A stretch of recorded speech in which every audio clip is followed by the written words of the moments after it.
హే foodies, ఇవాళ మన recipe చింత చిగురు చిన్న చేప. పేరు వినడానికి ఎంత బాగుందో టేస్ట్ కూడా అంత బాగుంటుందండి.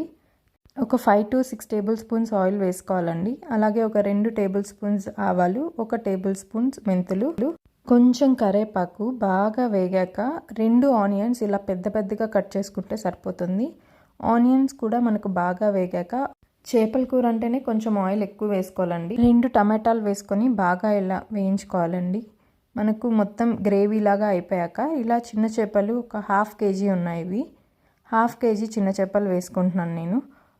1 టేబుల్ స్పూన్ ఉప్పు, 2 టేబుల్ స్పూన్ కారం, అలాగే ఒక 1/2 టేబుల్ స్పూన్ పసుపు వేసుకొని ఈ చిన్న చేపలు మనం ఎక్కువ మిక్స్ చేయకూడదండి. పైనే మిక్స్ చేయాలి, ఎందుకంటే విరిగిపోతాయి. ఓవరాల్ మనకు కూర అయ్యేలోపు చాలా తక్కువ గెంట పెట్టాలి. ఎప్పుడైనా చేపల కూరలో మనం గుర్తుపెట్టుకోవాల్సింది తక్కువగా గెంటి వాడడం. ఈ చిన్న చేపలు ఒక 10 minutes బాగా వేగాలండి. వేగాక మన దగ్గర ఉండే చింత చిగురిని ఇలా పైన చల్లేసుకుందాము. ఇప్పుడు ఒక చిన్న గ్లాస్ వాటర్, ఈ వాటర్ సరిపోతాయండి. చిన్న గ్లాస్ వాటర్ పోసుకొని మూత పెట్టుకొని ఒక 10 నిమిషాలు బాగా మగ్గాలి.